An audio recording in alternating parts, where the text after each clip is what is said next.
You say that I'm psychotic, but then you like it like that. It's like every time the conversation changes, and I want you right back, right back. You say that I'm hypnotic, and that I caught you like that. Hi hello नमस्कार, मी सुषमा स्वागत करते तुमचं माझ्या YouTube चॅनलमध्ये. तर आजचा video थोडासा वेगळा आहे, कारण की उन्हाळा जाणवायला सुरुवात झाली आणि उन्हाळा चालू झाला की स्किनचे खूप सारे प्रॉब्लेम क्रिएट होतात. स्किन ही आपल्या शरीराचा अतिशय नाजूक भाग असतो. या स्किनची योग्य ती काळजी घेणं भरपूर गरजेचं असतं आणि हिवाळ्यामध्ये त्वचा कोरडी पडणे हे प्रॉब्लेम होतात, तर उन्हाळ्यामध्ये त्वचा टॅन होऊन काळपट होणे हे प्रॉब्लेम होतात.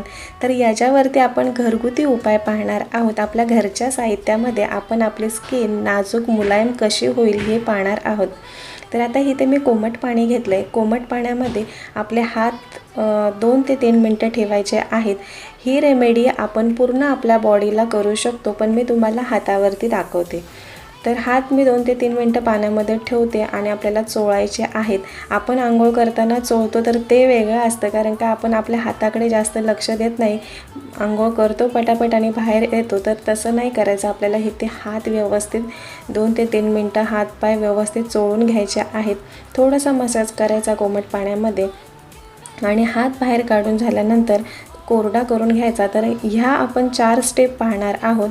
तर पहिली स्टेप म्हणजे आपण आपले हात पाय स्वच्छ धुवून घेतले, कोरडे करायचे. आणि त्याच्यानंतर दुसरी स्टेप म्हणजे आपल्या घरामध्ये जे तेल असेल तर ते तेल घ्यायचं आणि हाताला मसाज करायचा. खोबरेल तेल सगळ्यात बेस्ट, तर ते असेल तर ते तुम्ही लावू शकता. आणि त्याच्याने आपले हात पाय बॉडीलासुद्धा तुम्ही करू शकता रात्री झोपताना. तेलामुळे त्वचा नितळ आणि मुलायम बनते, तर तेल तुम्ही जरी रोज लावलं तरी अतिउत्तम आहे. आता हे झालं आपल्या स्किनची या पद्धतीने काळजी घेणं.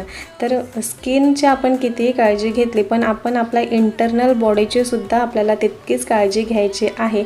जर तुम्ही इंटरनल बॉडीची काळजी घेत नसाल तर आपली स्किन तजेलदार होणार नाही आहे, मऊ मुलायम होणार नाही आहे. तर त्यासाठी भरपूर सारं पाणी प्यायचं आहे. पाण्यामुळे आपली बॉडी हायड्रेशन होते. तर फक्त पाणीच प्यायचं नाही आहे, तर सीझन वाईज येणारी फळं, भाज्या, ड्राय फ्रूट्स किंवा डाळीचं सेवन जास्त करणं, तर हे सुद्धा सेवन आपल्याला करायचं आहे. इंटरनल बॉडी जर आपली चांगली असेल तर आपली स्किन तजेलदार मुलायम होते. तर आता मी तेल 2 ते 3 मिनटं लावून घेतलं आहे आणि तेल लावून झाल्यानंतर आपल्याला इथे कोमट पाणीच घ्यायचं आहे. थंड पाण्याचा बिलकुल वापर करायचा नाही. खूप व्हिडिओमध्ये मी पाहिले थंड पाणी लावल्याने त्वचा चांगली होते, चेहरा चांगला होतो. तर थंड पाण्यामुळे चेहरा आणखी खराब होतो. तर कधीही फेस वॉश करताना कोमट पाणी घ्यायचं. तर आता मी थोडासा शॅम्पू घेतला आहे, कारण का हाताला जो तेलाचा तेलकटपणा आहे तर तो आपल्याला घालवायचा आहे. तर त्याच्याने मी माझे हात आता धुवून घेतलेत आणि पाण्याचासुद्धा आपल्याला कमी वापर करायचा आहे. मी इथे 1च मगा पाणी घेतलं आहे. कमीत कमी पाण्याचा आपण वापर करू आपला चेहरा, हात पाय स्वच्छ धुवून घ्यायचा आहे. इथे तुम्ही पाहू शकता हात स्वच्छ कोरडे करून घेतलेत. तर तिसरी स्टेप आपण पाहणार आहोत. तर प्रत्येकाच्या घरी तांदळाचं पीठ असतं, तर हे तांदळाचं पीठ घ्यायचं आहे. तुम्ही तुमच्या क्वांटिटीनुसार घेऊ शकता. हाताला पायाला लावत असेल तर थोडं घ्या, नाहीतर मग पूर्ण बॉडीला लावायचं असेल तर थोडंसं जास्त घ्या. आणि ह्याच्यामध्ये मी पाणी घेतले, पण दूध जर घेतलं तर अतिउत्तम दुधामुळे. तर पाण्यात जरी भिजवलं तरी चालेल आणि दूध घेतलं तर त्याच्यापेक्षा चांगलं. तर आता मी व्यवस्थित असं भिजवून घेतलं आहे, मिक्स करून घेतलं आहे आणि हे मी माझ्या हातावरती ॲप्लाय करून मी तुम्हाला दाखवते. तर तांदळाच्या पिठामुळे आपली बॉडी उजळायला सुरुवात होते. तर खूप ह्याच्यामध्ये तुम्ही व्हिडिओमध्ये पाहिलं असेल की तांदळाचं पीठ चेहऱ्याला, हाताला, पायाला, बॉडीला लावतात. तर याच्यामुळे आपली त्वचा उजळायला सुरुवात होते आणि मुलायम होते, तजेलदार होते. तर तांदळाचं पीठ प्रत्येकाच्या घरामध्ये असतं. तर एकही रुपया खर्च न करता आपण हा उपाय 1 आठवडा करून बघायचा आहे. तर तुम्ही नक्की करून बघा. आता इथे मी हे तांदळाचं पीठ लावून घेतलं आहे. थोडंसं मसाज करायचं, म्हणजे हे स्क्रबिंगचं काम करतं. तर थोडंसं असं व्यवस्थित घासून घ्यायचं. जिथे काळपटपणा जास्त आहे तर तिथे पण थोडंसं जास्त घासायचं. आता इथे मी माझ्या पायांनासुद्धा दाखवते. तर आपल्याला पायांनासुद्धा लावायचं आहे. जिथे काळपटपणा असेल तर तिथे थोडं जास्त लावून जास्त वेळ मसाज करायचा. तर हे लावून झाल्यानंतर आपण 10 मिनिटानंतर आपले हात पाय आपण वॉश करणार आहोत. लगेच करायचं नाही आहे. 80% आपल्याला हे सुकून द्यायचं आहे. थोडासा ओलसरपणा असला पाहिजे, इथे पाहू शकता. आणि मी आता त्याच पाण्यामध्ये धुवून घेणार आहे.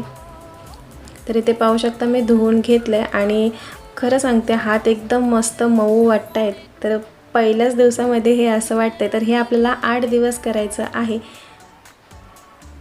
आता आपण 34 स्टेप पाहणार आहोत. तर मध ही प्रत्येकाच्या घरामध्ये असते आणि मधीमुळे आपली स्किन मॉइश्चरायझर होते, मुलायम होते. तर इथे मी लिंबू घेतले. मधमध्ये लिंबू घालून आपल्याला मिक्स करून घ्यायचं आहे. इथे पाहू शकता मी मिक्स करून घेतलं आहे. आणि जर ब्रश असेल तर ब्रशच्या साहाय्याने तुम्ही अप्लाय करू शकता, नाहीतर कॉटन घ्यायचं. कॉटननी मी हातावरती लावून दाखवते तुम्हाला. चेहऱ्याला सुद्धा मध तुम्ही लावू शकता, भरपूर उपयुक्त आहे. पार्लरमध्ये जाऊन हजारो रुपये खर्च करण्यापेक्षा घरच्या घरी ह्या रेमेडी करून बघा, भरपूर फरक जाणवेल. आणि एकच दिवस करून नाही जाणवणार, आपल्याला हे 8 दिवस तरी करायचं आहे. तर हातावरती, पायावरती, चेहऱ्यावरती तुम्हाला जसा टाईम असेल तसा तुम्ही करू शकता. तर आता मी हे मध माझ्या दोन्ही हातांना लावून घेतले. तर मध ही काही सुकणार नाही आहे, ती ओलसरच राहणार आहे. तर 10 मिनिटानंतर आपण आपले हात स्वच्छ धुवून घ्यायचे आणि त्याच पाण्याने न धुता स्वच्छ दुसरं थोडंसं कोमट पाणी घ्यायचं आणि त्या कोमट पाण्याने आपले हात आपल्याला धुवून घ्यायचे आहेत. तर इथे पाहू शकता मी मध लावले. आणि मधसुद्धा जिथे जास्त टॅन आपली स्किन असेल तर तिथं मध जास्त अप्लाय करायचे आहे. तर आता हे मी 10 मिनटं ठेवलं होतं आणि 10 मिनटानंतर आपल्याला स्वच्छ कोमट पाणी घेऊन आपले हात स्वच्छ धुवून घ्यायचे आहेत. तर इथे पाहू शकता तुम्हाला फरक दिसत असेल. तर 1 दिवसामध्ये आपल्याला इतका फरक दिसतो, तर 8 दिवसामध्ये किती फरक दिसेल तुम्ही अमेझिंग करू शकता. आणि आता इथे मी 2 ते 3 मिनटं हात परत कोमट पाण्यामध्ये ठेवलेत आणि त्याच्यानंतर स्वच्छ टॉवेलने आपल्याला हात पुसून घ्यायचे आहेत. तर इथे तुम्ही पाहू शकता माझे हात कसे दिसत आहेत आणि खरं सांगते एकदम मुलायम झालेत, मस्त वाटते मला. आणि मी चेहऱ्यावरती सुद्धा हे अप्लाय करणार आहे. तर हात आपले कोरडे झाल्यानंतर तर ते ड्राय होतात, मग ते तसे ड्राय राहू नये त्याच्यामुळे आपल्या घरी जे मॉइश्चरायझर असेल, जर सनस्क्रीन असेल तर ती तुम्ही लावू शकता. त्याच्याने उन्हामुळे, गरमीमुळे जे इफेक्ट आपल्या चेहऱ्यावरती, बॉडीवरती जाणवतात, तर हे सनस्क्रीन लावल्याने ते जाणवत नाहीत, ते रोखले जातात त्याच्यामुळे. तर कधीही उन्हामध्ये जाताना सनस्क्रीन ॲप्लाय करायची. आणि ह्या अशा रेमेडी आपण घरी केल्यानंतर मॉइश्चरायझर कोणतं ना कोणतं तरी लावायचं, मग ते सनस्क्रीन लावलं तरी चालेल. तर आजचा व्हिडिओ तुम्हाला कसा वाटला नक्की कमेंट करून सांगा. आणि व्हिडिओला लाईक, शेअर, सबस्क्राईब करायला विसरू नका. पुन्हा भेटू अशाच एका नवीन व्हिडिओमध्ये. तोपर्यंत धन्यवाद.